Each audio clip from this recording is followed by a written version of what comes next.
A few years back, I lived in a fairly small neighborhood. I lived next door to a lovely little elderly woman, and no day she asked if I can help her clean up the spare room in her house. I agreed to do it, and I was surprised by the amount of old technology hidden in it.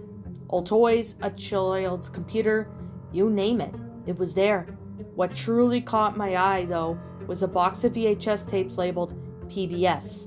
When I asked her about those tapes, she said that she used to record episodes of shows like Barney so her grandson could watch them when he came over to visit in the mid to late 90s. I was curious, so I asked if I could buy the tapes off of her so I could watch them when I finished cleaning the room. She agreed to this, and after I finished cleaning, I handed her a crisp of $10 bill and carried with the heavy box to my house and set it down by my couch to examine the multiple tapes that I had untouched and dusty. They were organized in order which they were recorded, going from 1 to 24. That night I spent most of my time watching them out of boredom. It was around 3 a.m. when I decided to go watch the one last tape and then hit the hay. Since there were 24 tapes, I had already watched 11 of them. I grabbed clearly one labeled Arthur number 12 and wiped the dust off of its spine and with the hand popped it into my VHS player. It started out with the usual sponsor commercials that played on most PBS shows. The sound coming from the tape was distorted from age, giving me everything a robotic, slightly staticky tone. This was the only tape that I had issues so far, and I sighed, assuming that every tape from here on out would have the same issue. The episode began and the intro was different from what I had remembered. The animation was choppier and the music was much less memorable than the classic Resta that accompanied most of the episodes. I got a bit excited at this point, thinking that maybe I had discovered an early episode that could be sold online for a pretty penny. When I turned the volume up as a little, the main of the episode started. It began with a shot of Arthur's little sister DW, sitting in the kitchen table with a worried look on her face. The animation was still choppy and low quality. But when DW began to speak, I was confused. Her voice was deeper, and it sounded like it had been recorded in someone's bathroom. Her mother walked in and began to speak to her in a harsh voice that sounded similar to the voice from the normal episodes, but not quite perfect. She was saying something about how much trouble she was in, and that she was grounded. DW pleaded with her mom, begging her not to ground her, but she was sent upstairs to her room. There were new frame interruptions at that point, and I generally hit the player to get it back to normal, which did work. The tape played normal again, and directly went to a strange silent test of DW's walk cycle. This lasted for maybe about a minute before another time frame skip occurred. When it played, DW sat in her room with her arms crossed. She looked a little solemn as she proceeded to talk to herself. The girl conjured up the plan in order to still have fun despite being grounded. A sly look overtook her face as she stood up and walked down the hall to her parents' bedroom. Once again, a skip occurred, and she was now looking under her parents' bed for something. The sound grew scratchy and I couldn't quite understand what she said. The only word I could hear clearly was play. After this, the episode took a huge turn. The same new frames of the animation played for a couple of seconds, before it showed her pulling something out from under the bed. The camera zoomed into her hands, which were shown holding a strange blue gun of some sorts. She smiled and lifted, pointing at the wall and making a pew-pew sound with it. She then ran around the room, continuing to make the gun noises. After that, DW sat down, tuckered out. The girl had a smile on her face as she brought the gun closer to her face to examine with childish curiosity. Then she spun it around and pointed at her face, while closing one eye to look down the barrel. A generic giggle sound clip was stock played, with it the one frame of her with her closed eyes stayed on the screen. I assumed that the videotape was stuck again. As I leaned over to tap the player, my eyes were met with the piercing loud tone, similar to the tone played on the broadcasters testing their emergency system. A black overlay was placed over the episode, and I had a bit of text on it. From what I can remember, it said the following: the public broadcasting service of County 4. We apologize for the inconvenience. Your regularly scheduled program will return into a minute. Thank you for your patience. In case of accidental airing, immediately stop and remove from lineup by 1/1/1996. A very loud pitchy scream was played, and then the tape whirled up to stop. I sat dumbfounded. Undead of what I'd just seen, I didn't know whether or not to be scared or confused. But either way, I didn't know what to do. I decided to take the tape out of the machine, and it was hot when it was removed, and I dropped it in order not to burn my hands. When it cooled off, I checked the tape inside to see if there was any sort of explanation for the odd skipping throughout the video. The magnetic tape had been damaged by the heat and stuck to the lid of the casing. I was feeling a bit hopeful, so I decided to stick the tape back in the player, hoping it would play once more so I can capture the picture of the episode, or at least black overlay. I managed to take one photo of the poor quality disposable camera I had lying around. After I took the photo, the tape completely broke and would not play again.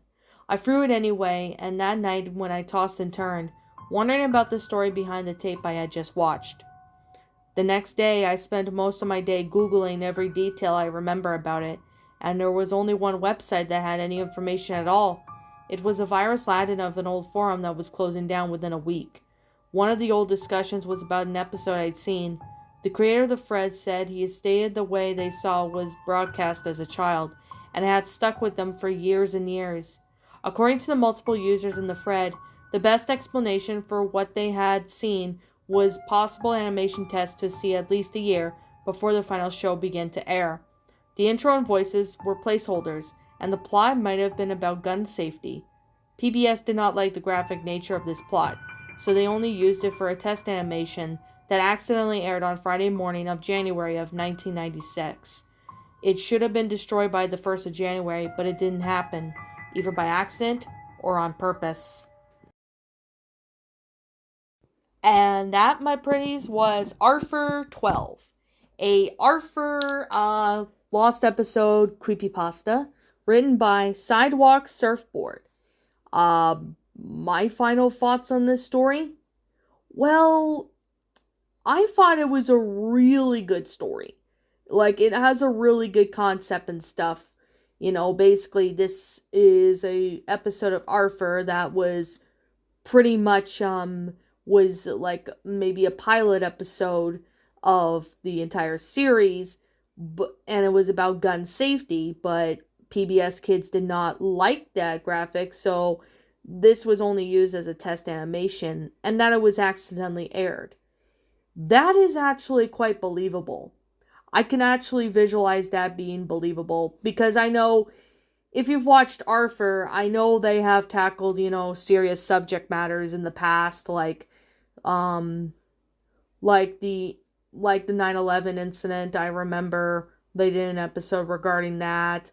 One about cancer, the kid with Asperger's. Yeah, I could go on, but I know Arthur has touched in, a lot of subjects, even sensitive ones in the past. So, yeah, seeing this in Arthur, this is not completely out of the ordinary. I could actually visualize that being the case with Arthur, because, I haven't watched Arthur in so long, because, I was a kid when I watched it.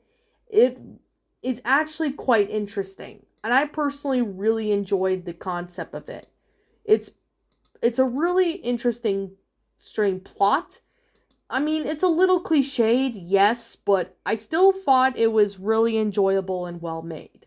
I mean, there were a few grammatical errors in this story, but despite that, this was actually quite believable. I personally really enjoyed it. I thought it was really good and well made. So I definitely gotta say to the author of the story, which happens to be SidewalkSurfboard, amazing job. Amazing job with this story. This was definitely really interesting and well made. I really thought this was a really believable episode. I mean, despite a few cliches that I did notice, like the VHS tape and static, but they actually managed to work really well, and I could honestly visualize that being the case. So, what I'm trying to get at here is, I still thought it was a pretty interesting pasta. I mean, as a fan of Arthur since I was a kid, I personally still thought it was enjoyable and well made. I personally thought it was really neat. It standed out really nicely. I personally really thought it was enjoyable. So, yeah.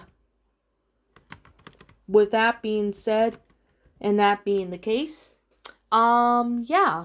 Like I'm always gonna say, and like I always continue to say, yeah, I know this review may be short, but with that being said, and that being the case, like I'm always gonna say, and like I always continue to say, this is just simply my own personal opinion. And if you disagree with it, that's perfectly fine too.